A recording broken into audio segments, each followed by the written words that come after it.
김영철 북한 노동당 중앙위원회 부위원장이 2박 3일의 방남 일정을 마치고 귀환길에 올랐습니다. 김 부위원장, 어제 우리 측 관계자들과 만나서 미국과의 대화 의지를 다시 한번 밝혔는데요. 하지만 미국이 여전히 북한에 대한 강경 입장을 유지하고 있어서 실제 북미 대화로 이어질 수 있을지는 아직 미지수입니다. 관련된 내용 알아보도록 하겠습니다. 양모진 북한대학원대학교 교수, 김진무 세종연구소 객원연구위원과 함께합니다. 안녕하십니까? 안녕하세요. 네. 조금 전에 뉴스를 통해서 저희가 실시간으로 보여드렸는데 북한 측 대표단 오늘 조명균 장관과 오전에 조찬을 갖고 조금 전에 호타를 떠났습니다. 김영철 부위원장의 방남을 두고 국내에서도 사실 찬반 여론이 계속 엇갈려 왔거든요. 일단 2박 3일간의 방남 일정은 모두 마무리됐습니다. 전반적으로 어떻게 평가할 수 있을까요? 우선 지난번에 김여정의 서울 방문은 어떻게 보면 좀 상징적인 거죠. 네. 그러니까 일단은 그 정상회담을 제의하면서 남북 관계가 앞으로 갈 방향이 이 방향이고 우리가 남북 관계 통 크게 한번 해보자라는 어떤 그런 신호였다면은 이번에는 김영철이라는 사실은 북한에서 대남 정책 담당하는 총책입니다. 그러니까 실무적으로 아마 많은 논의가 있었을 거고 이번에 그 내려온 그 일행을 보면은 그 이선권 조평통 위원장을 포함해서 또 외무성 직원도 왔어요. 그걸 보면 남북관계, 비핵, 핵 문제 이런 문제들을 아마 포괄적으로 실무적인 논의를 상당히 얘기를 많이 했을 것이다 이렇게 평가를 합니다. 네, 어제는 호텔 내에 머무르면서 우리 당국자들과 계속해서 만남을 가졌습니다. 정의용 청와대 안보실장 등 정부 핵심 당국자들을 만났는데 이 자리에서도 김영철 부위원장은 끊임없이 북미 간의 대화 가능성을 언급을 했거든요. 어떻게 보십니까? 그래서 지금 이제 우리가 그 중재를 서면서 상당 부분 그 비핵화 또 그리고 그 이 남북한 개성, 북미 대화 이런 부분에 대해서 우리가 설득을 많이 했죠. 근데 지금은 이제 조금 그 대통령의 표현 빌리면 좀 녹록치는 않다. 다시 말해서 미국에게는 대화의 문턱을 좀 낮춰라. 또 북한에 대해서는 좀 더 비핵화의 의지를 밝혀라. 막 이런 부분에 대해서는 지금 현재 우리가 중재선 사항을 그대로 보여주는 건 안 보여지고요. 그러나 김영철이가 그 이 대남 남북관계에 있어가지고 총괄한 수장이잖아요. 또 그리고 지금 이제 북한이 이번에 김영철 아까 대동원 인물을 보면은 최강이라는 외무성 부국장이 왔단 말입니다. 지금까지 북한이 외무성의 관료가 서울에 온 사례가 없습니다. 그럼 왜냐하면은 온다 하면은 북한에서 소위 이야기하는 두 개의 조선, 두 개의 한국을 인정하는 꼴이기 때문에. 그러나 그 우리 문재인 정부, 문재인 대통령의 강력한 그 이 비핵화 여기에 대해서 또 북미 대화 의지 차원에서 왔는데 나름대로 김영철이 203일 동안 있으면서 우리 측의 고위 당국자 만남을 해가지고 우리 측의 입장, 국제사회 비핵화에 대한 의지 여기에 대해서 충분히 듣고 갔을 것이다. 그렇게 전망합니다. 말씀하신 부분에서 한 가지 좀 격과지를 쳐보면은 말씀하신 그 최강일 외무성 부국장 같은 경우에는 대미 관계를 담당을 하는 인물인데 그 남한에 처음으로 오지 않았습니까? 그러면서 사실 미국 측과 어떤 접촉이 있지 않을까라는 예상도 있었는데 백악관에서는 일단 부인을 했어요. 어떻게 보십니까? 저도 그랬습니다. 저도 지금 이제 미국의 그 대표단으로 포함된 이 앨리슨 후커 이 사람은 본래 CIA 출신입니다. 그리고 지금은 이제 백악관에서는 한반도 보좌관이죠. 또 지금 방금 말씀한 대로 최강희 이 사람은 이미 오래전부터 육자회담에도 참여했고 또 군축 여기에 대해서 상대받고 이 북미 관계 여기에 대해서 실무하는 관료입니다. 그런 상황 봤을 때 이 두 사람이 굳이 이 평창올림픽 기간에 올 필요성은 없잖아요. 그러나 우리 측의 중재 노력해가지고 뭔가 북미 대화, 비핵화 부분에서 대화에 대한 나름대로 필요성 공감 차원에서 온 거 아니겠어요? 그런데 지금 이제 우리 윤 의원께서 말씀하신 대로 지금까지 미국의 발표, 공식적인 발표지요. 또 그리고 지금 이제 북한은 조용히 있습니다만도 우리 당국자들의 간혹 흘러나오는 언론과 인터뷰 보면은 만나지는 않은 것 같아요. 설령 만나지 않았다 하더라도 아마 여기에 대해서 서로 대화의 필요성에 있어 공감해갖고 그런 측면 봤을 때 앞으로는 아마 후커와 이 최강희 간에 나름대로 탐색적인 대안을 뛰어넘어가지고 아마 예비회담 앞으로 할 가능성이 높은 사람들이 아니겠냐 그렇게 분석해 볼 수 있습니다. 조금 전에 호텔을 출발하기 전에 이 조명균 장관과 조찬 회동을 했는데 물론 오후에 어떤 정부의 발표가 있을 것으로 예상할 수 있겠습니다만은 조명균 장관과는 어떤 이야기를 나눴을까요? 뭐 사실은 남북 관계 그동안에 이제 했던 거를 이제 썸업을 했겠죠. 저는 이렇게 봅니다. 조명균 장관이 뭔가 지금 그 지난번에 김여정 내려왔고 이번에 이제 실무적인 얘기를 하러 왔으니까 뭔가 국민들한테 엄청난 반대를 무릅쓰고 김영철을 받았지 않습니까? 네. 그러면 뭔가 결과를 내놔야 될 거 아니에요. 국민들한테 궁금한 게 많은데 네. 그러면 뭔가 우리 둘이 이번에 만나서 이렇게 합의했지 않느냐라고 합의 문서를 주고 서로 조율을 해서 마지막으로 사인하지 않았을까 하는 생각이 듭니다. 네. 그래서 이제 그 내용이 뭐냐라는 것이 그런데 지금 이제 김영철이 우리 국내에서 이제 특히 야당에서 워낙에 반대가 거세니까 아마 일정이나 이런 것을 완전히 보여주지 않고 그런 행보를 했죠. 근데 이제 일단 북한으로 돌아가고 나면은 아마 통일부에서 발표를 할 거라고 봅니다. 근데 중요한 거는 네. 지금 현재 남북 관계에서 고을은 남북 정상회담입니다.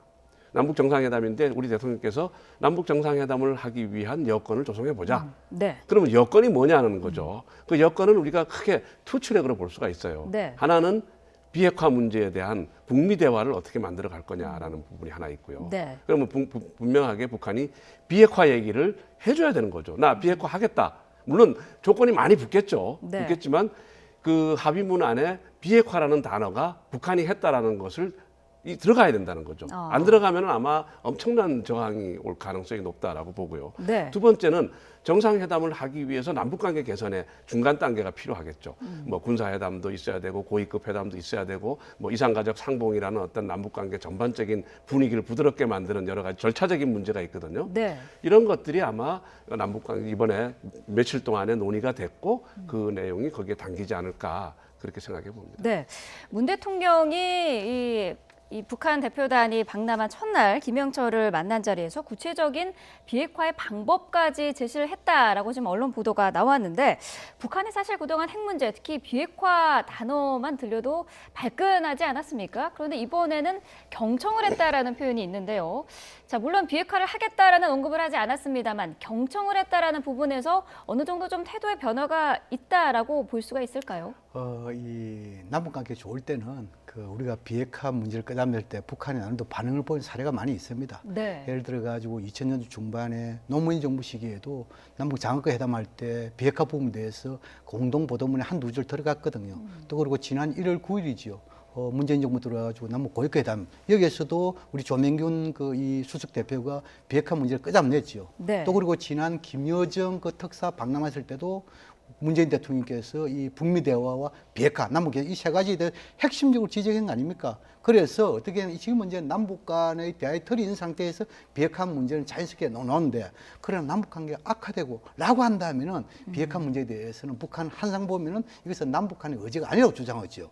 어떻든 간에 문재인 정부의 이런 이 비핵화, 다시 말해서 북한 핵과 미사일에 대해서는 임박한 위협이라고 인식하고 있잖아요. 네. 그래서 이것이 뭐냐면 남북관계 발전을 제한하는 근본적인 문제라고 지금 이제 딱 취급하고 시작하잖아요. 란청이 봤을 때 아마 문재인 정부 이렇게 이야기했을 거예요. 지금 이제 큰 틀에서 문재인 정부의 비핵화, 북한의 비핵화 부분에 대해서는 입구에서는 동결, 나중에 출구에서는 폐기 이렇게 2단계를 하고 있지만 네. 좀 더 구체화를 보면은 아마 현재 핵에 대해서는 동결, 그다음 미래 핵에 대해서는 해체, 그리고 마지막에 최종 단계에서는 과거의 핵, 지금 북한 핵무기 만들어낸 거 있잖아요. 네. 이걸 폐기 이런 단계로 있지 않을까 이렇게 생각하고 또 여기서 뭐냐면 이런 핵만 한다면 북한이 호응을 할 수 없잖아요. 그러면 북한에도 뭔가 줄 수 있는 게 있잖아요. 그럼 북한이 원하는 건 뭐냐? 그럼 한미군사훈련부이라든지 네. 또는 북미 간의 일종의 수교 협상이라든지 또는 경제 제재 완화라든지 이런 게 있지 않습니까? 이런 측면을 봤을 때 그래서 문재인 정부가 이야기하는 것이 단계적, 포괄적 접근을 내는데 아마 이런 부분에 대해서 좀 더 구체적으로 무슨 정의용 실장이라든지 서훈 원장이라든지 또 그리고 예를 들어 조명균 장관 같은 경우에 북한을 설득하지 않을까 저는 네. 그렇게 생각을 합니다. 예, 사실은 이게 좀 비핵화라는 단어를 우리가 좀 혼돈하는 부분이 있어요. 네. 우리는 분명히 북한 비핵화입니다. 근데 2005년도 9.19 공동성명 안에 보면은 한반도 비핵화라는 단어가 들어있고 네. 북한이 지금까지 비핵화라는 단어를 사용하지 않은 게 아닙니다. 앞에 한반도 비핵화라는 단어가 들어거든요. 네. 제가 몇 년 전에 중국에 가서 중국 군부 인사들 이제 뭐 전문가들입니다만은 논의를 하는 과정에서도 논쟁을 한 적이 있습니다. 네. 한반도 비핵화를 얘기하는 거예요. 그래서 제가 북한 비핵화다. 우리는 핵이 없다. 네. 그랬더니 중국에서 한국이 갖고 있는 미국 핵이 있지 않느냐. 그러면 한반도 비핵화라는 말 자체가 이번에 여기에 들어간다면 그것이 네. 함정이 되는 겁니다. 한반도 비핵화는 북한이 얘기하고는 핵 군축입니다. 그러니까 남한이 갖고 있는 핵우산을 철수하고 네. 자기들도 핵을 폐기하겠다, 포기하겠다 이런 거거든요. 네. 그럼 이제 그게 한반도 비핵화 있고 그게 핵 군축의 북한의 논리를 그대로 받아들이는 게 되거든요. 그러니까 지금 아마 이번에 김영철이가 비핵화 얘기를 경청했다는 얘기는 네. 결국 자기들도 꾸준히 주장해온 한반도 비핵화 논리와 다를 게 없다는 거죠. 네. 이제 그런 부분에 우리가 주의해야 될 필요가 있다. 예, 뭐 그렇게 이제 우리 김 박사님 그렇게 볼 수는 있어요. 그런데 9.19 공동성명에 보면은 한반도 비핵화 선언 이것이 들어가 있어요.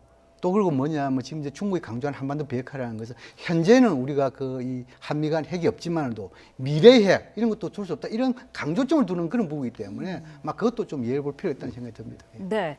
자, 어쨌든 지금 북한과 미국 두 쪽 다 양쪽에서 대화의 필요성을 인정을 하고 있고요. 대화를 할 수 있다라는 입장을 밝히고 있는데 지금 미국에서는 트럼프 대통령이 적절한 조건에서 대화를 원한다. 대화의 문은 열려 있지만 그 입구는 비핵화다라는 언급을 했거든요. 이 부분은 어떻게 해석할 수 있을까요? 그건 이제 우리 대통령께서 김영철 통전부장한테 얘기를 했지 않습니까? 2단계 북핵 폐기, 비핵화에 대해서 얘기를 했지 않습니까? 네. 1단계 입구론이죠.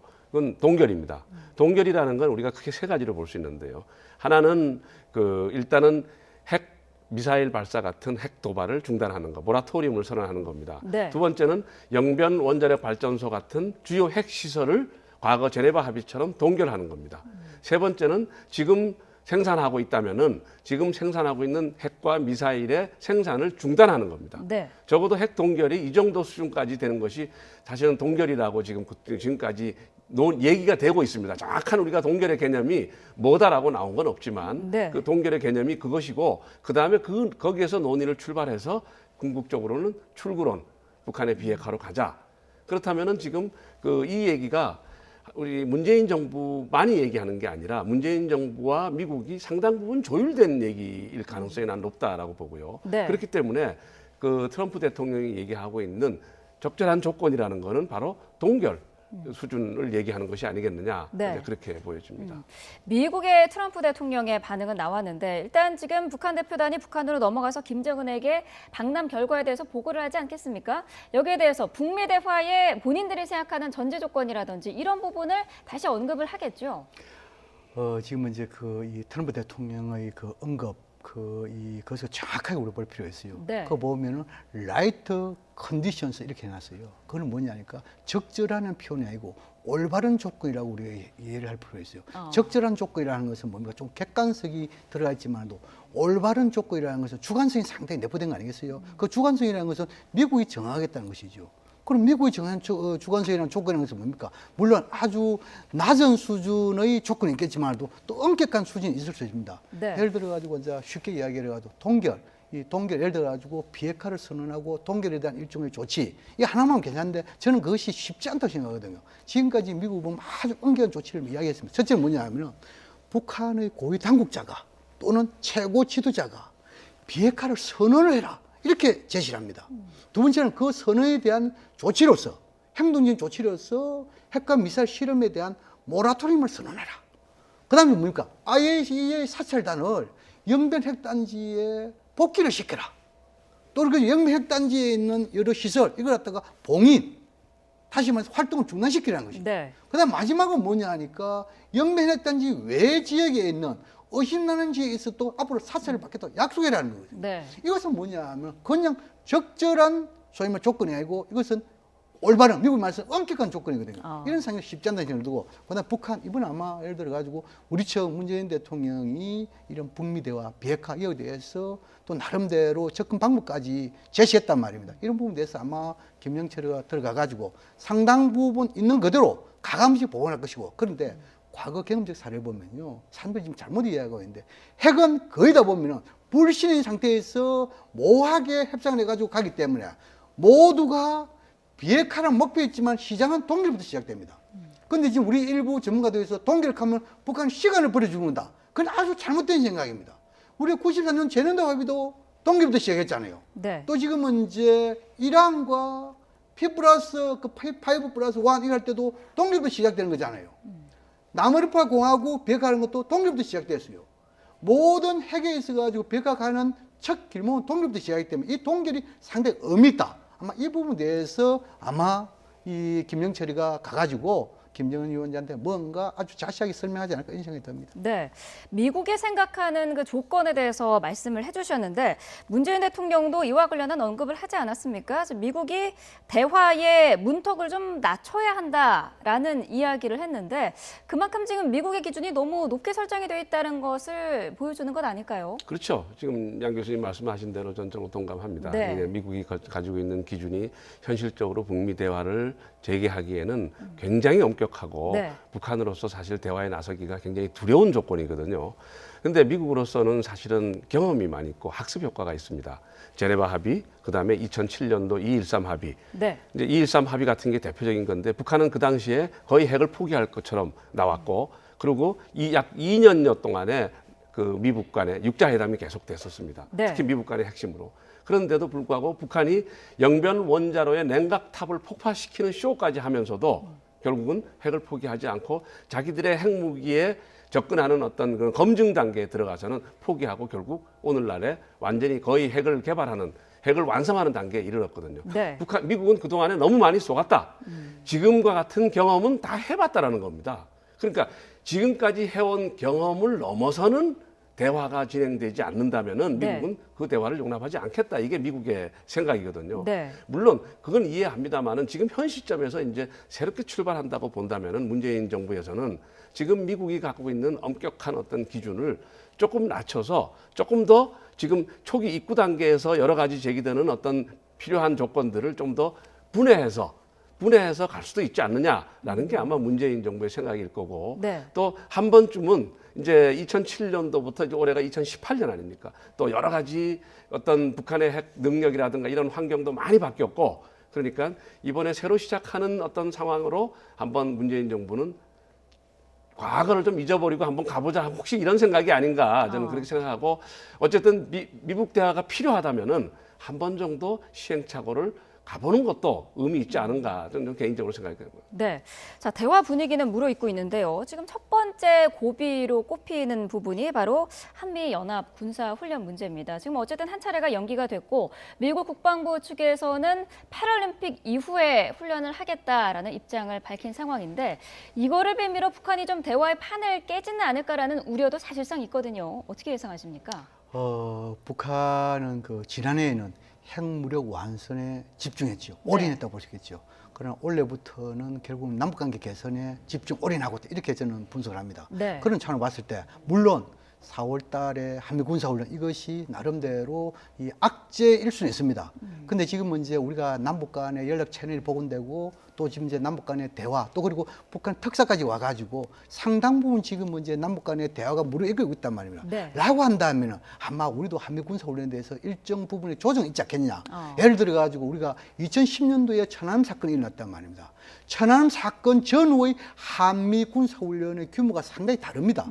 예를 들어 가지고 그 이전에는 일방적인 실용적인 한미 군사훈련을 했다고 한다면은 네. 천안함 사건 이후에는 상당 부분 미국의 4대 전략자산을 동원해 가지고 엄청 대규모 훈련을 했단 말입니다. 그럼 지금 이제 상황을 봤을 때는 아마 한미 간에도 북한의 대화에 이끌기 위해서 어느 정도 조정이 가능하다면 네. 예를 들어 가지고 북한 입장에서는 이 핵과 미사일 실험에 대해서 어느 정도 모라토리움 어느 정도 한다면은 한미 간에도 4대 전략자산을 제외한 실용적인 한미 군사훈련이라고 한다면은 네. 뭔가 한반도에서 일시적으로 4월 달에 조금 긴장이 고조되더라도 또 5월부터는 다시 남북관계 복원 또 남북대화 속도를 내지 않을까 그런 측면을 봤을 때 뭐 우려스럽지만도 크게 우려할 대목은 아니다 저는 그렇게 생각합니다. 네, 자 평창 올림픽 사실 뭐 스포츠 축제입니다만 북한 핵 문제와 관련해 가지고 치열한 외교전이 벌어진 기간이기도 했는데요.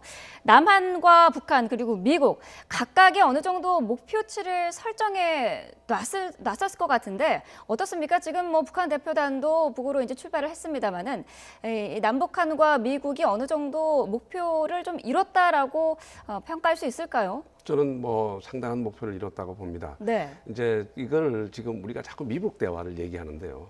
지금 현재 벌어지고 있는 여러 가지 상황을 보면은 이런 겁니다.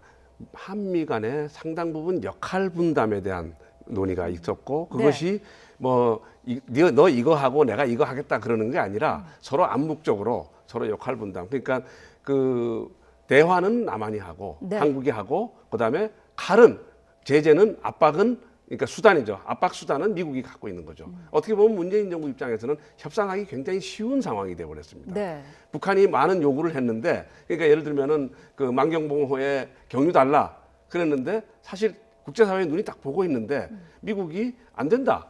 그러니까 못 주는 거 아닙니까? 그럼 네. 어떻게 보면 문재인 정부 입장에서는 굉장히 편한 거예요. 그리고 또 한편에서는 북한 입장에서는 남한과의 대화 속에서 미국과 간접 대화를 하고 싶은 겁니다. 네. 지금 미국이 너무 세게 북한을 압박하고 있고 요구 조건이 너무 높고 이제 어떻게 보면 칼을 한 손에 들고 대화를 하겠다는 그런 형국이거든요. 근데 북한이 그런 미국과의 직접 대화 속에서 어떻게 보면 혹대를 갖다가 혹붙일 가능성도 높거든요. 네. 지금 현 상황에서는 남북 간의 간접 대화를 통해서 미국과 대화를 하는 거죠. 그래서 이번에 북한의 외무성 그 핵심 실무자가 남한에 온 것도 남한 측에다가 우리 핵 문제에 대해서 이러이러하다는 것을 설명을 했지만 네. 그 설명은 결국 미국 보고 들으라고 하는 거죠. 사실 이렇게 그 역할 분담과 어떤 간접 대화라는 어떤 삼각 체제가 이번에 잘 구동이 됐고 네. 이것이 앞으로도 상당히 긍정적인 신호를 가져올 가능성이 높다 그렇게 보는 거죠. 네. 자, 이런 가운데 남북이 오늘 북한의 평창 패럴림픽 참가를 위해서 다시 논의를 시작하게 됩니다. 10시부터 이제 실무회담이 시작이 됐고요. 지금 진행 중에 있는데 일단 북한의 동계 패럴림픽 참가는 이번이 처음이죠.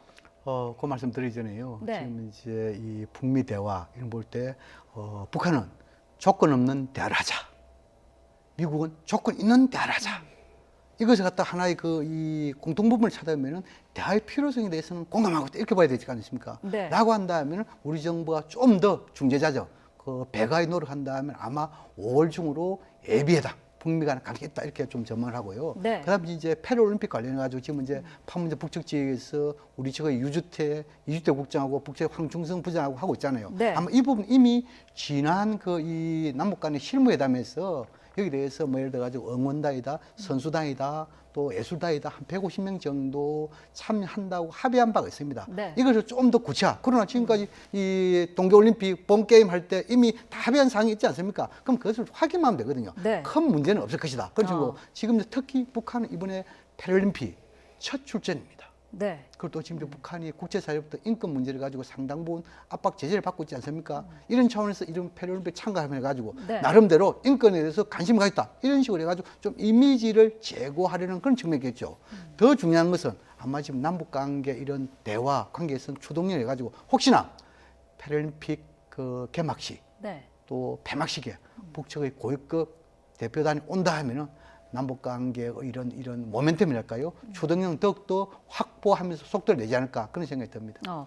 어떻습니까? 고위급 대표단이 지금 상황으로서는 파견될 가능성이 좀 높지 않을까요?